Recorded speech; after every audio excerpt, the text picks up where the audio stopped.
ஸ்தோத்திரம். இந்த ஒரு மகிழ்ச்சி நாள்ல உங்களை சந்திப்பதில் மிக்க மகிழ்ச்சி அடைகிறேன். கர்த்தருடைய பெரிதான கிருபையினால நீங்க நல்லா இருக்கீங்களா? நாங்களும் நல்லா இருக்கிறோம்.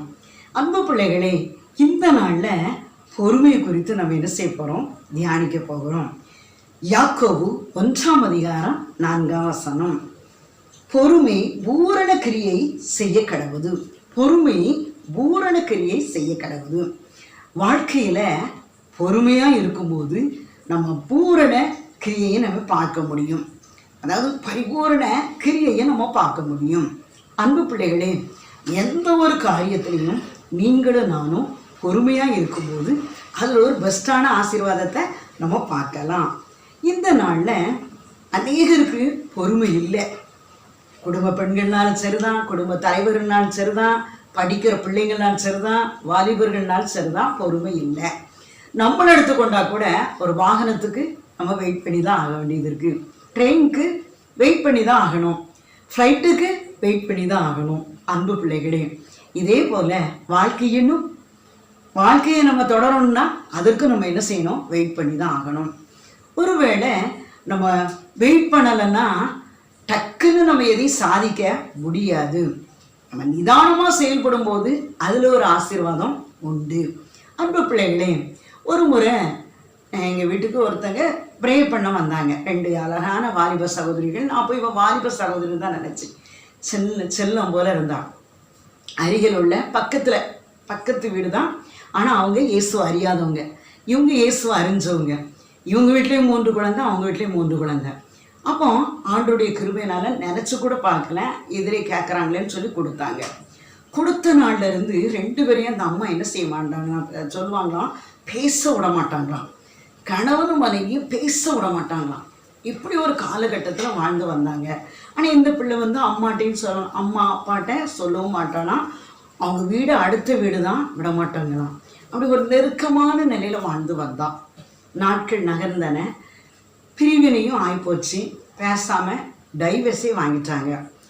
ஏன்னா அவங்க வீட்டுக்கும் போகக்கூடாது, என் மகன்கிட்டையும் பேசக்கூடாது. இப்படி பல திட்டங்கள் போட்டதுனால என்ன செஞ்சுட்டாங்க, குழந்தையும் இல்லை, நீங்கள் எங்கள் வீட்டில் இருக்கணும்னு சொல்லி டைவர்ஸே வாங்கியாச்சு. டைவர்ஸு கோர்ட்டில் கேஸ் நடந்து கொண்டு இருக்குது. அப்போ ஒரு முறை ப்ரே பண்ணுறதுக்காக வந்தாங்க.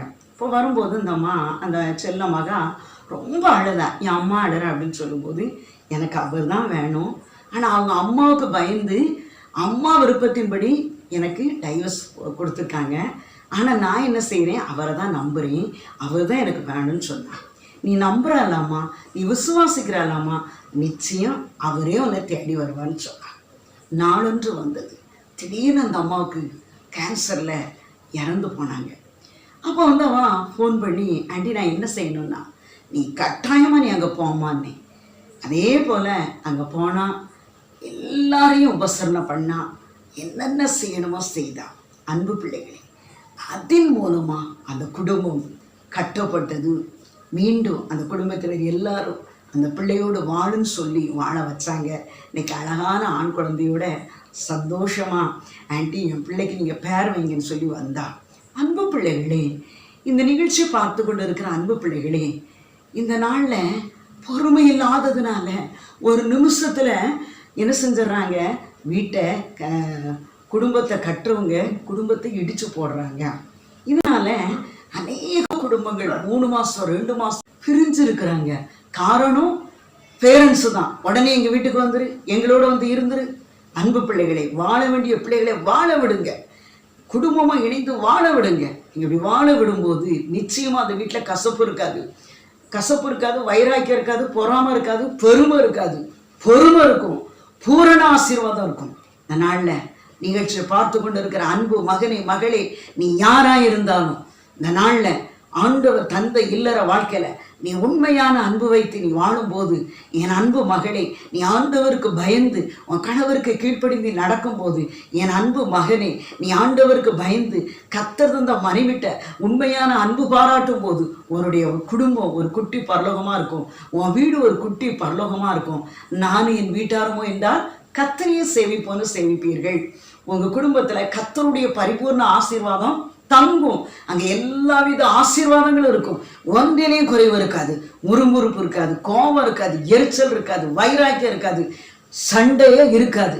இயேசு வந்த வீட்டில் சண்டையில் சொன்னது போல ஒரு சமாதானம் இருக்கும். என் அன்பு பிள்ளைகளே, நீங்களும் பொறுமையா இருங்க. நிச்சயமா கர்த்தருடைய பரிபூர்ண ஆசீர்வாதத்தை பெற்றுக்கொள்வீங்க. பயப்படாதீங்க. குடும்பமா ஜெபிங்க, உபவாசித்து ஜெபிங்க. நிச்சயம் கர்த்தர் உங்க வாழ்க்கையில பரிபூர்ண ஆசீர்வாதத்தை தருவா. ஜெபிப்போமா?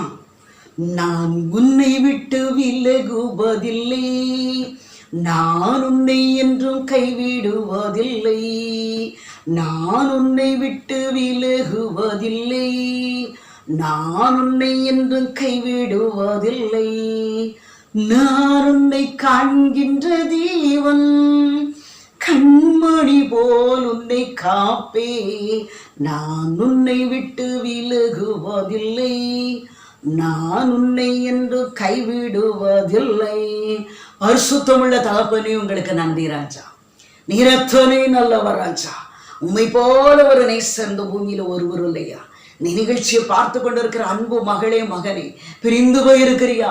வாழ்க்கையில திருமணமாகி 3 மாசம், 1 மாசம், ஐயோ 6 மாசம், 1 வருஷம், பல 6 மாசம் இப்படிப்பட்ட பிரிவினையில வாழ்ந்து கலங்கி கொண்டு இருக்கிறியா? கற்பை இல்லாததுனால பிரிவினை, வரதட்சணை இல்லாததுனால பிரிவினை, என்னுடைய வீட்டில் வீடு கட்டி தராதனால பிரிவினை, வேலை பார்க்காதனால பிரிவினை, இப்படிப்பட்ட கசப்பு அற்ப காரியத்தினால கசந்து போய் வாழ்ந்து கொண்டு இருக்கிற மகனே, மகளே, நீ யாராயிருந்தாலும் ஆண்டவருடைய பாதத்துல உன் இருதயத்தை நீ தாழ்த்தும் போது நிச்சயமா கர்த்தர் வாழ்க்கையில பெரிய காரியங்களை செய்வா.